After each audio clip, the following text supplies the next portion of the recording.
Thanks to Baron of Dice, Grey Matter Gaming, and Monument Hobbies for sponsoring this video.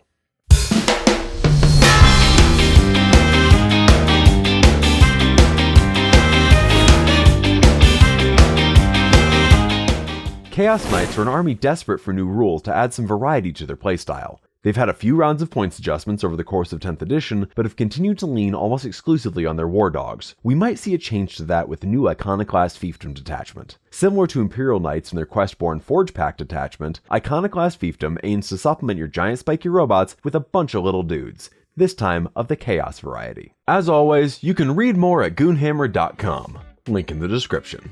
Detachment Rule: Dreaded Masters. You can take units with the damned keyword from the Chaos Space Marines Codex as allies, and how many depends on the game size. For your average Strike Force game, that'll be 500 points. The units you can take are limited to the Cultist Firebrand, Dark Commune, Traitor Enforcer, Cultist Mob, Accursed Cultists, Felgor Beastman, and Traitor Guardsman. Damned units within 9 inches of a Titanic Chaos Knight reroll hit and wound rolls of 1.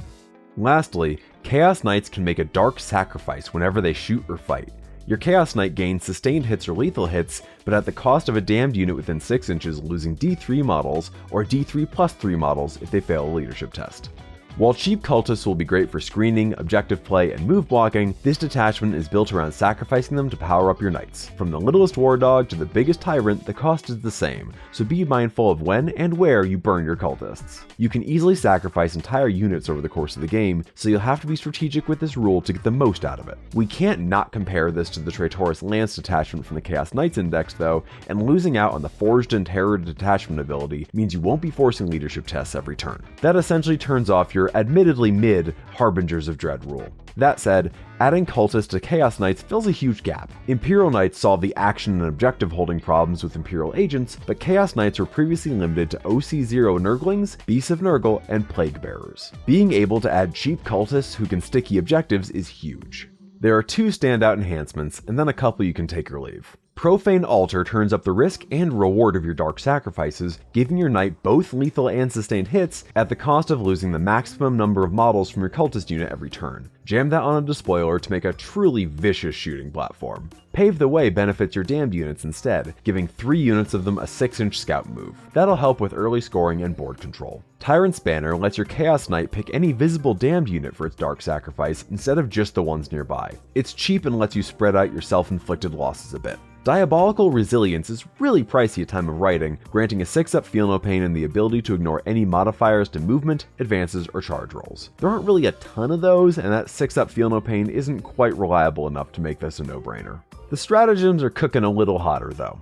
Avenge the Masters marks a unit that killed one of your knights and gives all of your damned units lethal hits against it. This is really only worth doing if you have some accursed cultists running around to take advantage of it. Wretched Masses lets you recycle one of your damned units with the exception of accursed cultists. You'll be killing plenty of your own dudes, so bringing them back either as further fuel for your knights or for late game board shenanigans is a great play. Soul Hunger is a somewhat unreliable way to get some healing, giving one of your knights D3 wounds back if they kill a model in the fight phase, or D3+2 wounds back if the model was battle shocked.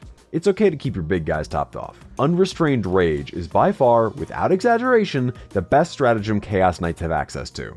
Shooting and charging after advancing or falling back is clutch, keeping your knights from being tied down and presenting a turn 1 threat with a Carnivore or Knight Lancer.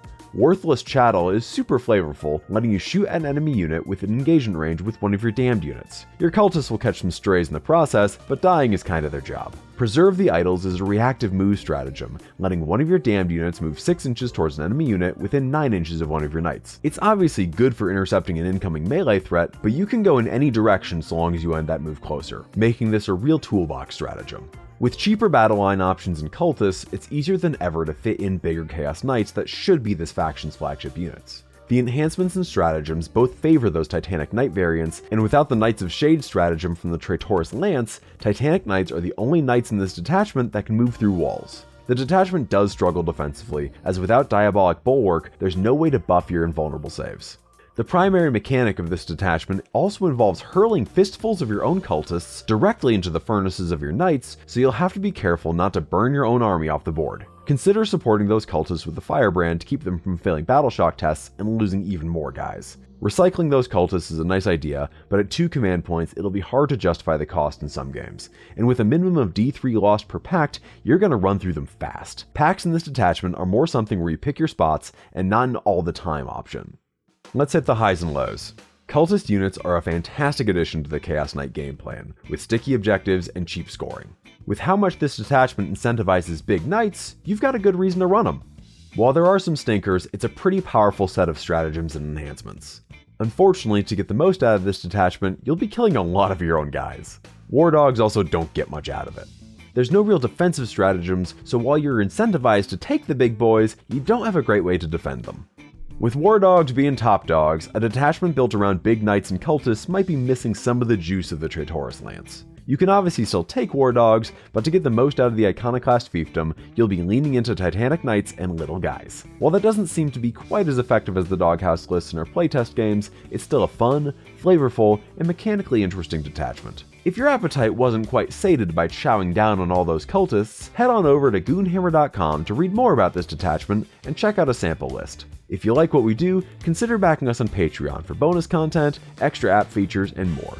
We'd also like to thank our sponsors, Baron of Dice, Monument Hobbies, and Grey Matter Gaming for sponsoring this video.